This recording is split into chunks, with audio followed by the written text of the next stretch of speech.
She catapulted into stardom in the 90s, selling 33 million albums and earning 7 Grammy Awards. Well, now Alanis Morissette is celebrating 25 years of her iconic album, Jagged Little Pill, with a global tour. But before we talk to her about it, let's take a look at some of her hits. And Alanis is here now. How lovely to see you. Thank you for coming Well, in. Thanks for having. Does it feel like 25 years? It feels like 25 minutes and another lifetime entirely. Yeah. It's weird, isn't it? And the thing is that It's weird. that you had what, 2 albums rejected before that one landed? Oh, a lot of rejection beforehand. I actually, and even when You Ought to Know was first given to radio at the time, early 90s, a lot of the radio's reception was, you know, we're already playing a female artist. We're already playing Sinead O'Connor. We're already playing Tori Amos. We can't play another female. Which is crazy because it resonates with so many people. Like, so many people listen to the lyrics of many songs on that album in particular,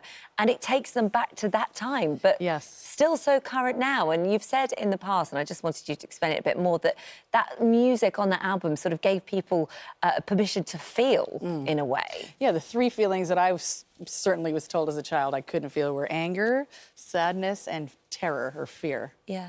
So, of course, I was feeling those all the time. So the opportunity to write them alone in a studio became the place for it to go to.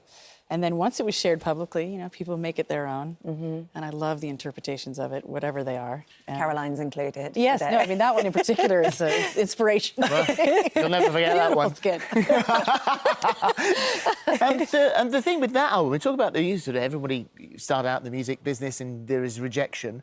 But even that album wasn't easy to get away. Yeah, I mean, when we first were shopping it, it was in the middle of my writing the record, and I usually, there's 2 modes that I'm in. I call it being under the rock, sweatpants, you know, ponytail on the top of the head, the whole thing. And then being out, you know, meeting people and being, you know, somewhat presentable. And I was still in the writing mode and it was being shopped, so to speak. And I said, please just stop because I don't want, it's too early. You know, so we went back to writing, finished the record, and then I met Madonna and Guy Oseary at Maverick, and he heard Perfect, the song Perfect, and You Ought to Know.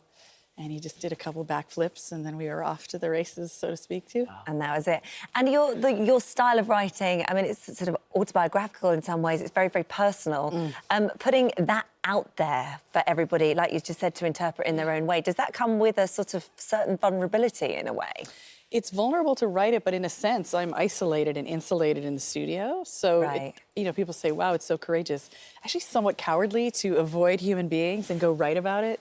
So but sharing it became, it was vulnerable. Every night before a new album is out, I wake up with a start and just big panic attack, and then it's fine.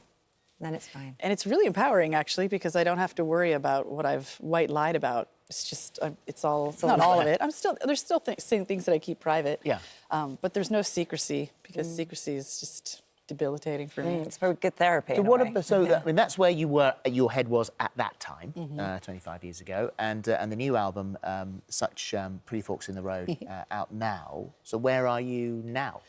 I just looked at the sequence of this new record and just finished mixing it 2 days ago. And it's intense, but I like to think that I write all the things that are in my unconscious while I'm writing. And then in so doing, I'm able to just kind of liberate myself to not be chased by that which I'm resisting and pushing away, because it just persists, as I've come to notice. But yeah, this whole record, there's some postpartum chapters in there. After all 3 of my pregnancies, I've had postpartum activity, as I call it. Right. First 2 were a little more depression-oriented, and this one is more anxiety. Okay.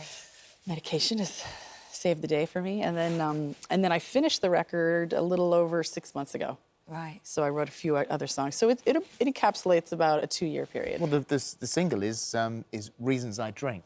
Yes. Not while pregnant.